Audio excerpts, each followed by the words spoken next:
everyone, welcome back to Lisa's Dungeon. Today we are reading the second part to the Spiteful DM.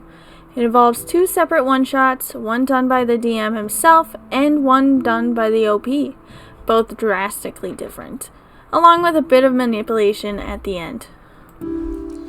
The Tale of the Sci-Fi and Combat-Obsessed Dungeon Master, Part 2, Electric Boogaloo. Boogaloo? Whatever. Hello again, everyone. So glad you stuck around for Part 2. If you haven't seen Part 1, I urge you to do so. I'm not refreshing anyone. I'm just jumping right into it. Here's a complete ending to the sordid tale as promised. Enjoy. Let's talk about the beginning of the end. In October, the fighter decided to run a Halloween one-shot and invite us all to take part. For this one-shot, the DM made an extremely min-max character, a sorcerer paladin multi-class. It made him aggressively hit on both me and the monk's characters, yet again. He stated the reason why he hit on us so aggressively like that was because he was just trying to be in character. He did apologize afterwards, but it left a sour taste in my mouth.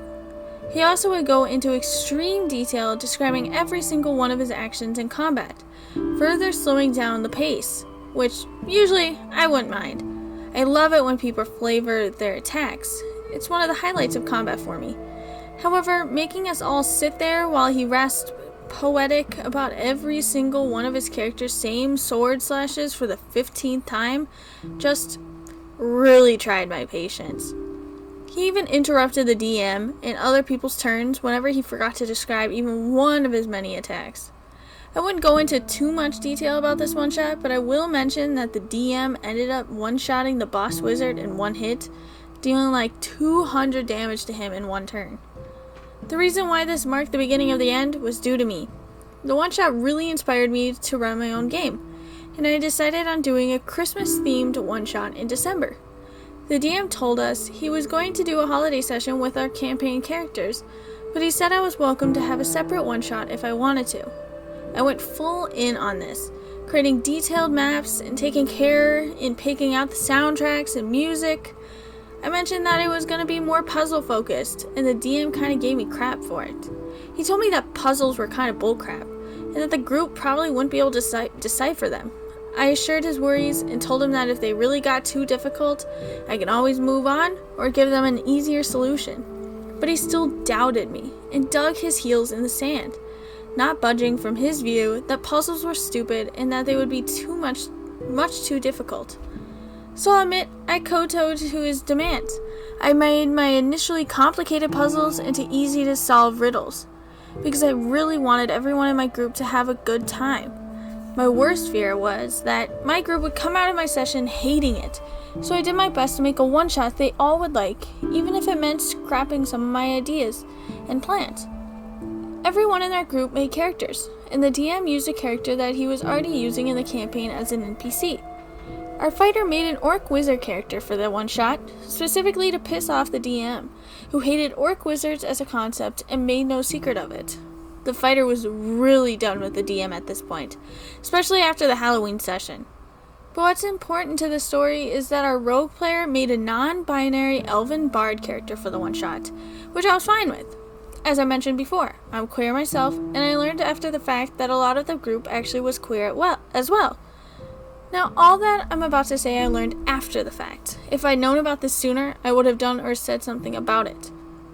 After Rogue talked about his one-shot character to all of us, he got a message from DM. DM told him he just couldn't bear to play in the same campaign as Rogue's non-binary character, and that he would be stepping out of the one-shot because he didn't feel comfortable with it. He claimed to have an intense porn addiction around 7 years ago, which would have made him 13 or 14, and his non-binary character brought up too many bad memories from those times. This is mind-boggling to me. The NB character was flirtatious, sure, but not any more so than the DM was being to me and the monk's characters, and the player didn't even get the chance to roleplay them yet. How is this non-binary character related to a porn addiction? I just don't see the connection. Normally, I'm not the kind of person to question someone when they talk about their mental health issues. I totally get that trauma responses aren't something you can control, and triggers can be anything under the sun, but this excuse just sounded like complete bullcrap, at least to me. It really seemed like this guy just hated non-binary people and came up with an excuse to not play with someone, even pretending to be one in a fantasy game.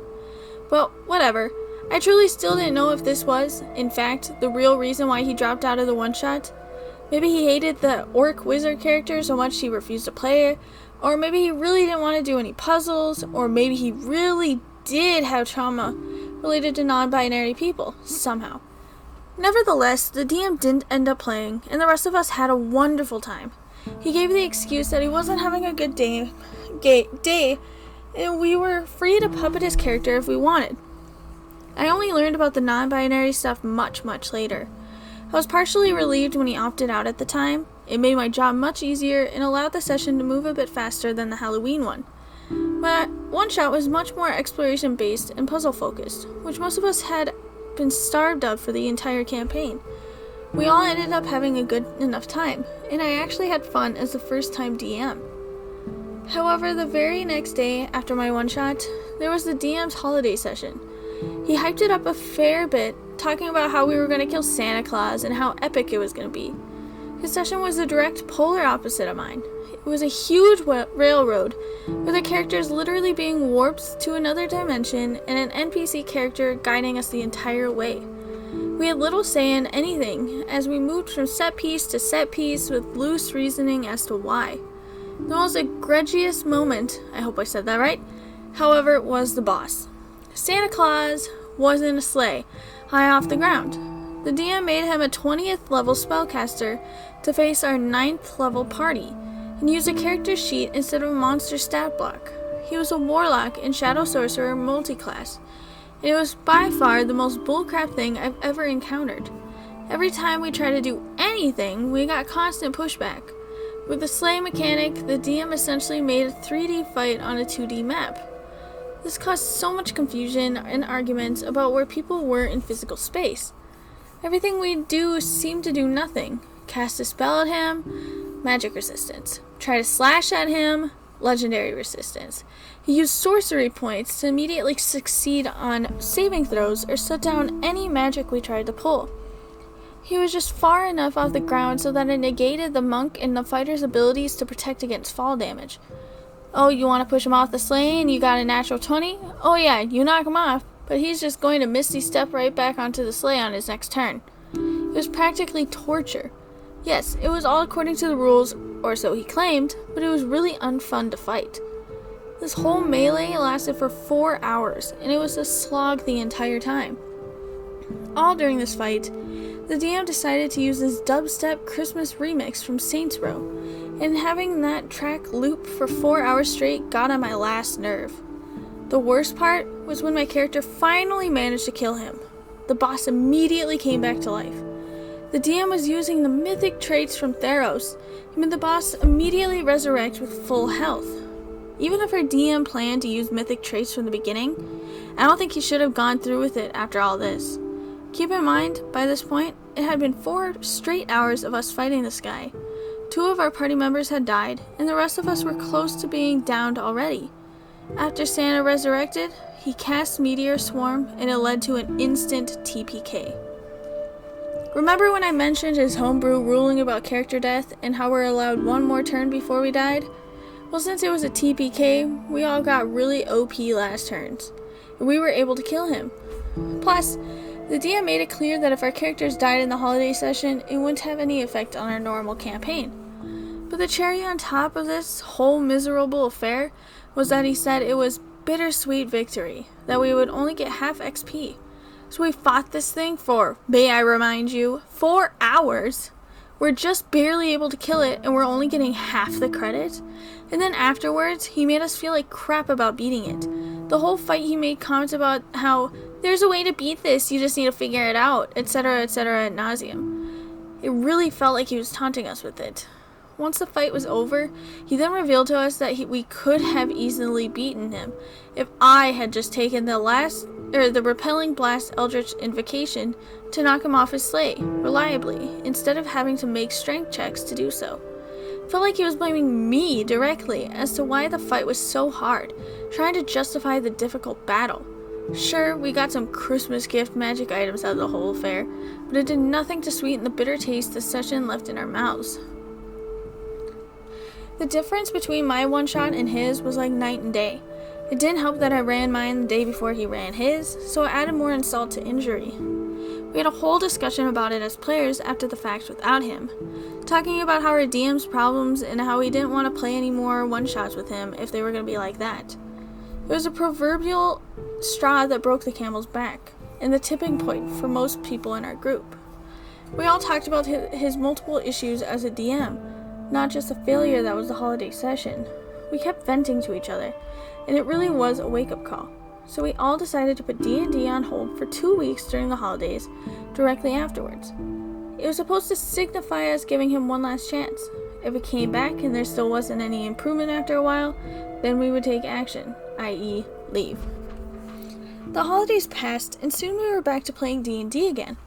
2 extremely railroady sessions later, including one where the DM tried to work his version of vehicles into D&D, and it went disastrously, the bow finally broke.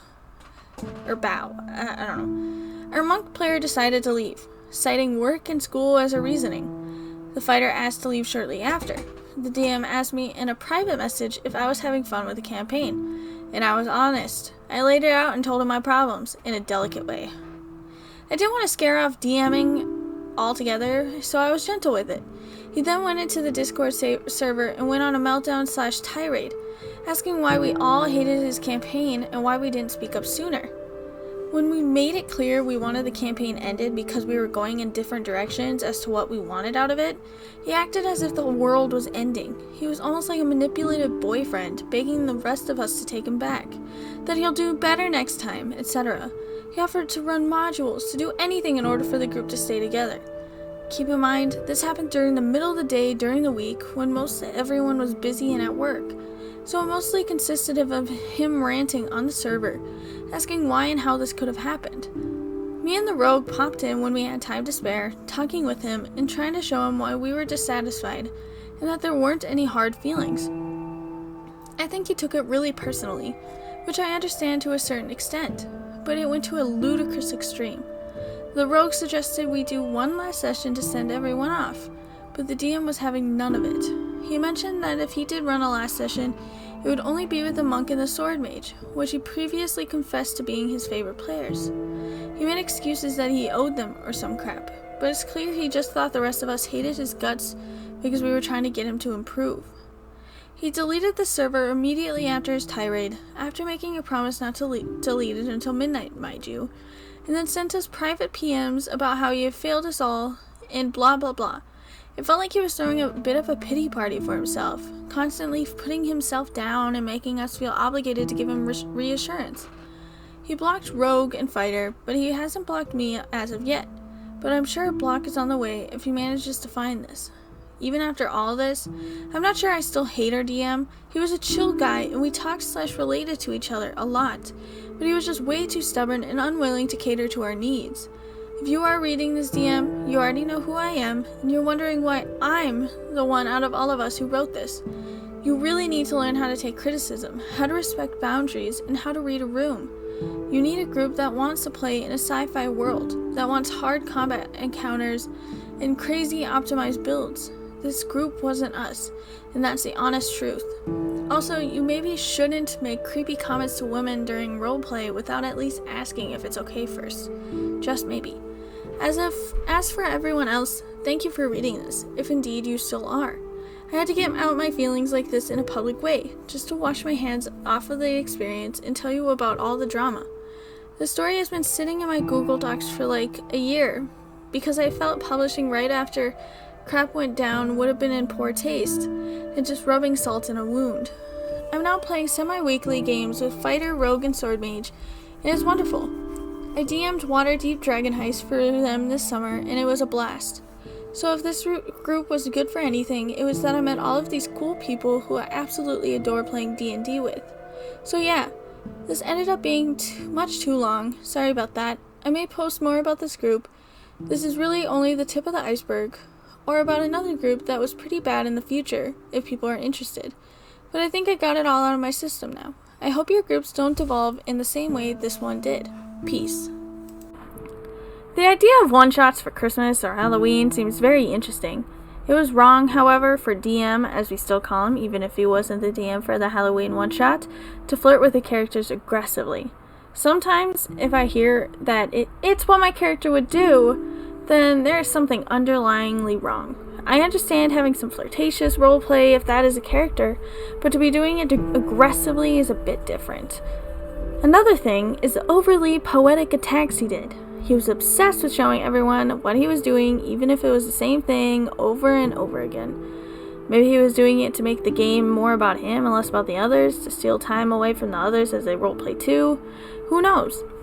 Then, OP did his own Christmas one-shot, and I couldn't believe it when I saw it. I understand that people can have porn addictions even at that age, but I truly didn't understand how the player playing a non-binary character even had anything to do with it. Could it be that he was just against non-binary? I don't even know, because there is truly a possibility with the trauma, but I just don't understand. Nevertheless, the others seem to have fun, even though I think that if the DM was leaving, then the OP should have went back to their original plan with the puzzles. I think that would be so much fun. The Christmas one-shot of the DMs was a bit of a nightmare that I don't think needs to be repeated. I think everyone has read or listened to the craziness that went down. But for the DM, after the fact, to act like everyone was at fault for not liking his way of DMing just seemed a bit manipulative.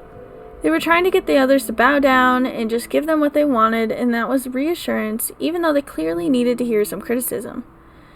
I am glad that they have gotten away from that and has been having fun since. But that is all for today, and I can't wait to see you next time at Lisa's Dungeon. Have a good day. Goodbye.